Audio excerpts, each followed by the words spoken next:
Hello and welcome back to the Baggies podcast YouTube channel, where of course we're giving you all the latest news, views and opinions on all things Albion. Back again today with a bit of a different video for you. Today we're beginning a brand new series on the Baggies podcast YouTube channel, where we'll be starting a big discussion relating to the midfield conundrum that Valérien Ismaël faces ahead of our clash with Huddersfield next Saturday. But we're not only going to be talking about the midfield conundrum ahead of that clash, we're going to be talking about it for the remainder of the season. What sort of pairing would we choose in this midfield? And I'm going to look at some stats-based stuff and also some information-based stuff about which midfielder suits each different role and which midfielder complements another midfielder quite nicely in our side. So with all of Jake Livermore, Alex Mowatt, Robert Snodgrass and Jayson Molumby expected to be fit for hopefully the game against the Terriers. I'm going to say that because Jayson Molumby may have caused a bit of an issue for that returning from the Republic of Ireland duty with a hamstring problem. I'm going to pose the question, who should start in the 11 and who should miss out? Because there's only room for two in Valérien Ismaël's 4-3-4-3 system. But let's take a look at the stats, facts and options for the midfield and try and work out who our best bet is to start in the middle of the park. But before we get into this video, make sure you subscribe to the Baggies podcast YouTube channel. Had a massive ex-player interview on this YouTube channel and on our podcast sites if you haven't seen it already. Where have you been? Saido Berahino joined me for an exclusive interview on the Baggies podcast. If you haven't already checked it out, make sure to go and do so. There'll be a link for it in the description. Wherever you want to go and check it out, whether you want to listen to it audibly or video, it's on here or on Spotify, Apple Podcasts, wherever you get your podcasts from. Make sure you go and check that out. 1,000 subscribers, got about a month and a half to go. Can we do it? Make sure you help us out and to click subscribe and comment your thoughts on the midfield partnership below. But yeah, let's get straight into this video. The big discussion, talking about the midfield conundrum. So we've only got to choose two, but we've got four real options to choose from in West Bromwich Albion's midfield. Of course, Alex Mowatt joined us from Barnsley at the beginning of this season. Jake Livermore, the club captain. Jayson Molumby, of course, formerly on loan from Brighton and Hove Albion with an option to buy. And Robert Snodgrass, who joined us from West Ham United in January of this year, of course, last season as well. We're going to have to pick two out of those four. But firstly, let's start with Alex Mowatt, the newest of these midfield additions, I'll say, in terms of a permanent deal. Obviously, Alex Mowatt joined us from Barnsley in the summer. He was the first summer signing under Valérien Ismaël, joining us on a free transfer following the expiry of his contract at the Tykes. But yeah, let's have a little chat about what Alex Mowatt brings to the side and what exactly he can bring to Valérien Ismaël's system that perhaps other players or these other three options can't. So firstly, Alex Mowatt is the top scoring midfielder out of these four options with 3 goals coming so far this season. Of course, if you remember rightly, there was one that came against Sheffield United, which was just a nice little through ball played into him, which he finished off nicely. A screamer against Blackburn after only around 40 seconds. Another screamer against Cardiff as well. So 2 out of 3 of those are being, called screamers, as he likes to call them. So, he's clearly got that long range shooting ability that I think can't quite be topped by any of the other 3 midfield options. There are also, in terms of like his all-round ability and his aerial ability and also his defensive ability, he's looking pretty good. You look at him and you think he's quite small. I'm not exactly sure how tall he is, but aerials won per match. He's got 1.7, which is the best out of all of these all of these 4 midfield options, better than all of the 3 others that we've got to choose from.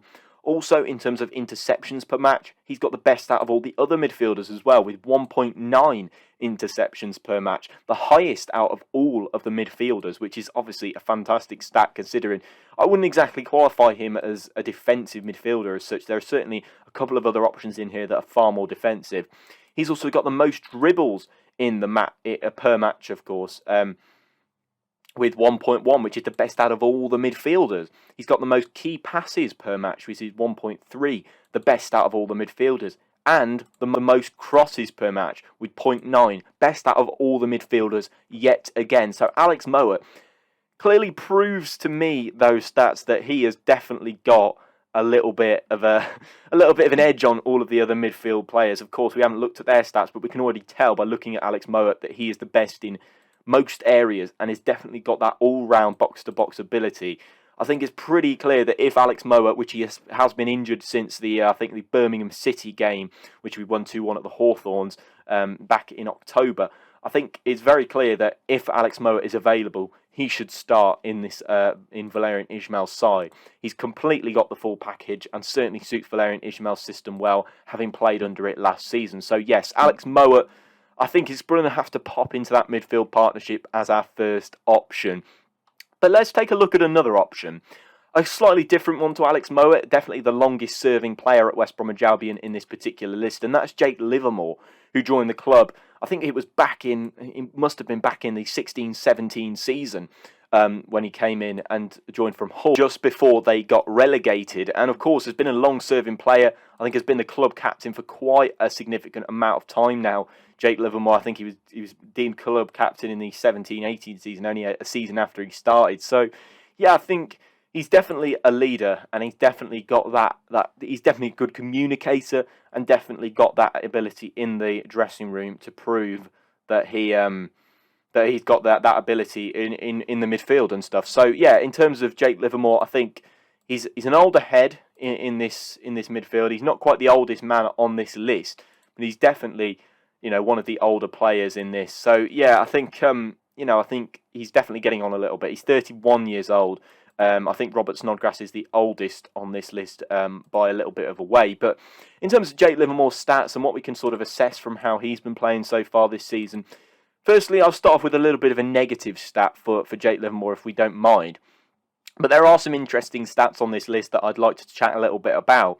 He's got the lowest pass success percentage of all of the midfielders, which is 66%, which I think is I think that's a little bit concerning considering I know he's never been that ball-playing midfielder. I know he's never been a playmaker. I know he's never kind of been that. Even if he's not really been that kind of guy, I feel like he's never really got that playmaking role. But I feel like he's kind of always had that box-to-box ability about him. So yeah, I'd definitely go for Jake Livermore in that bracket. He's kind of more of a box-to-box midfielder. So I will add that he's never probably had a great pass success, and I'm sure he once was that complete midfield package. But right now, we can kind of box him into a little bit of an area where he's a bit different of a player than he was perhaps in his younger years. He has got the second best aerials won per match out of these midfielders that we've got as options. We've got the second best aerials won per match with 1.7 per game. We've also got the joint highest assists in midfield with only one. One assist coming from both Livermore and Mowatt. So yeah, not really great. Of course, Mowatt picking up that assist in the Bournemouth game on the opening game of the season, Callum Robinson's goal. But I cannot remember for the life of me when Livermore's assist was. You'll have to note me down in the comments for that one. He's also got the joint most tackles in the game with 1.9 per game, level with Alex Mowatt on that one in the top. In the top bracket for that one. So yeah, he's not been too bad with tackles, and of course on par with Alex Mowatt. But yeah, I'd class Livermore as more of the ball-winning midfielder. And he's also got the second most interceptions with 1.1 per game, just behind Alex Mowatt on that one as well, as we just said how Mowatt was the top one. He's also got the most fouls per game. So if you fancy a little bit of a foul from one of our midfielders, there's certainly going to be a couple at least coming per game from Jake Livermore, the club captain. Of course, he's one of those players where we look at and we think, he's always taking people out and always trying to prevent play from continuing. An interesting stat, and I think the most probably interesting stat here, is that he's got the most shots per game, which is the most out of all of the midfielders, with 1.3 per game. I just couldn't get my head around that, because I can remember him shooting a couple of times this season and they've kind of gone either straight into the keeper's arms or straight into the stand. But for me, I would probably class him as, really having those shots this season, which is quite odd to be honest. But in terms of long balls, he's had the most long balls out of any of the players so far in the midfield. So 1.9 long balls per game with 1.9 there. So yeah, he's kind of not really been playing the ball along the floor, we'll say, for that much. And of course, also dispossessed the most per game, higher than all the other midfielders with 0.5 dispossessions, being dispossessed 0.5 times per match. So that's not really a massive awful stat. There's people like Grady Dean Garner who I think are on 2.5 times a game, which just isn't very good. I think there's definitely defensive ability in Livermore, but it's clear to see that on the ball, really, with him, it doesn't quite click. I feel like with the mould that Valérien Ismaël's going for, I feel like Livermore isn't quite the guy to put that onus on. I don't really think, having that complete ability means you're able to pass. I think Mowatt fits that complete midfielder for him. I don't quite think Livermore does. And I like him and I like his club captain. I think that he's a good captain on and off the field. But for me, I just think that Livermore, I just don't think he's the player he once was. And I do think that he's kind of fallen off a little bit in terms of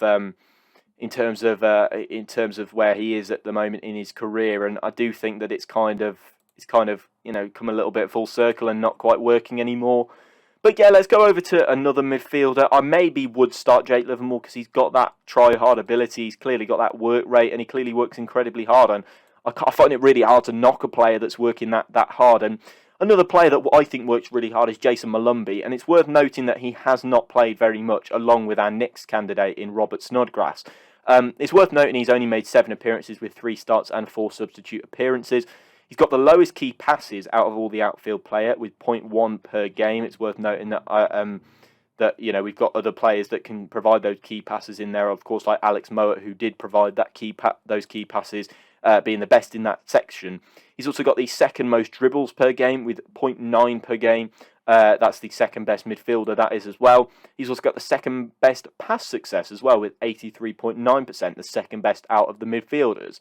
I found it quite hard to compile a lot of stats on our next 2 candidates, if I'm being completely honest, because I feel like, if they've only played 7 or 6 games as Robert Snodgrass has, I think it's really difficult to underline how many stats they've got and to create a real average, really. So, for example, Taylor Gardner-Hickman was topping a lot of the stats because what he did in that one game was better than most players had done, over the, players have peaks and troughs, and he just had a peak in that game and therefore was higher in most categories than most other players. So, yeah, I think, there's no distance stats really for Molumby, so, in terms of kilometres run and stuff, but I'd love to see those because I do feel he covers more ground than any other midfielder, and I think he's the most busy, certainly.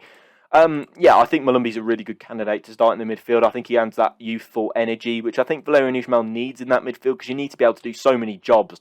And I do think that Jayson Molumby works really, really well in that centre midfield role. So, yeah, I maybe would start Molumby, but of course I'll come to my final decision in a second. Robert Snodgrass as well is another player that I've really liked seeing in a West Brom shirt over the past few games. I think he's done a pretty decent job, of course. Having a bit of a mistake in him against Fulham, only playing 6 games so far, 4 from the start, 2 from substitute appearances.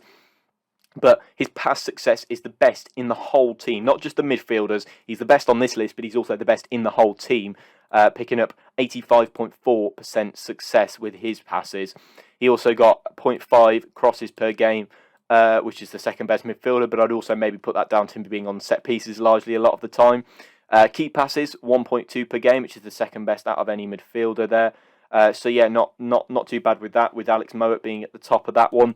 Dribbles is 0.1 per game, which is the lowest outfielder, and then clearances is 2 per game, which is the best midfielder. So I feel like Robert Snodgrass kind of works in this curved arc around the defence. So he kind of just picks the ball up on one side and then gets it over to the other, picks it up from that side and comes back over to the other. So I feel like he's kind of working in that arc, and he moves up as the defence moves up. He's quite good, but I think, he's very well-rounded and he does quite a few jobs reasonably well, but I feel like he's not that suited to the creative role in the midfield. I think that would definitely belong to Alex Mowatt, but yeah, that's sort of what I've compiled on some stats there. So there's certainly a case for each midfielder to start. They're good at each player is at least topping one category, so that's always good to see. So in terms of Alex Mowatt, he's starting for me in my midfield too, so I'm going to start with Alex Mowatt as my starter, as I mentioned earlier on in the video.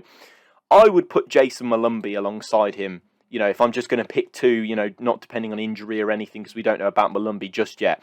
But I would pick Jayson Molumby in that midfield. So, yeah, Molumby, I think 100% is the guy to go for me. So, yeah, I picked Molumby and Alex Mowatt simply because I don't think Robert Snodgrass or Jake Livermore particularly have the legs. But I certainly wouldn't mind seeing them in that area at all. So, yeah, feel free to let me know your thoughts, but that's the 2 I'd go for, and that's how I would solve the midfield conundrum. But please be sure to drop me your midfield too in the comments below out of the 4 options that I've given you. I'd love to hear what you think, and I'd love to hear your comments. Make sure you subscribe if you've enjoyed the video. But yeah, that's my midfield too, and that's the big discussion, solving Albion's midfield conundrum. And that just brings me to the end of this video. Be sure to subscribe, and I'll see you in the next one. Goodbye.